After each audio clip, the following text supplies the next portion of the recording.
ভাবি আপনি? হ্যাঁ ভাবি, এই তো একটু শুটকি ভর্তা বানাইছিলাম তো, তাই ভাবলাম আপনার জন্য একটু নিয়ে আসি। আরে ভাবি, কি দরকার ছিল এসব করার? আর তাছাড়া আমরা তো শুটকির ভর্তা তেমন একটা পছন্দ করি না। আরে ভাবি, খাইয়া দেখেন, আমাগো দেশের বাড়িতে এই শুটকি ভর্তা বানাইলে কুত্তার মতো করে সবাই খাওয়ার লেগা। আপনি একবার খাইলে পাগল হইয়া যাইবেন, বারবার খাইতে চাইবেন। খাইয়াই দেখেন। আচ্ছা দেন। এই শুনছো? বলো। এই পাশের বাসার ভাবি একটুখানি শুটকির ভর্তা দিয়ে গেছে, এত বড় একটা বাটি দিয়ে, দেখছো? এখন এই বাটি কি খালি দেওয়া যায় বলো? খালি দিবা কেন? তুমিও কিছু দিয়ে দাও। আচ্ছা, মাংস রান্না করছি, দিয়ে আসি তাইলে। ভাবি, একটু টক রান্না করছি আজকে লেবু পাতা দিয়া, আপনার জন্য নিয়ে আসলাম।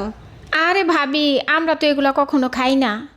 আরে ভাবি, খাইয়াই দেখেন, কি খাওয়া শিখছেন? এত মজার মজার খাবার তাও খান না? ওই দিন ভর্তা দিছিলাম, খাইয়া মজা পান নাই বলেন? হ্যাঁ ভাবি, খাইছি। দেখছেন, কইছিলাম না? এখন আবার এইটা খান, আরও বেশি মজা পাইবেন। আচ্ছা দেন। হুমায়রা, আম্মু ধরো তো পাশের ফ্ল্যাটের আন্টিকে দিয়ে আসো তো। ভাবি, আজকে আপনার জন্য একটা স্পেশাল জিনিস নিয়ে আসছি, একবার খাইলে বুঝবেন জিনিসটা কি।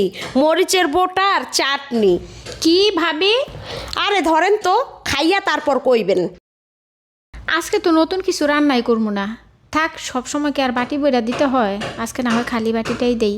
হুমি, ধরো তো পাশের প্লেটের আন্টিকে বাটিটা দিয়ে আসো। ভাবি, জানেননি আমগো পাশের ফ্ল্যাটে একটা কিপটা ভাবি আইছে। সি সি সি সি সি সি, যেই কিপটা মাইন্ডসেটটা খাওয়ার বেলায় আছে, দেওয়ার বেলা নাই। জানেন, আমি প্রতিদিন রান্না করি এইটা সেইটা, কত কিছু রান্দা তার জন্য নিয়ে যাই, বাটি বইরা বইরা দেই, সুন্দর খায়। আর বাটিটা দেওয়ার সময় একবারে খাইল্লা দেয়। মানুষের তো একটা বিবেক বলতেও কিছু আছে কোন? এমনে কেমনে পারে মাইনসে আল্লাহ জানে। আমার দ্বারা তো জীবনও সম্ভব না। মাইনসেরটা খাইলে মাইনসের আবার দেওন লাগে। হাই হাই রে, মনে হয় জীবনে কিছু খায় নাই, মাইনসেরটা খালি খাইব, দিব না। আমার মনে হয় কি, স্যাঁচরা টাইপের, বুঝছেন ভাবি? এইসব স্যাঁচরা মানুষের লাগে আর মিশন যাইতো না।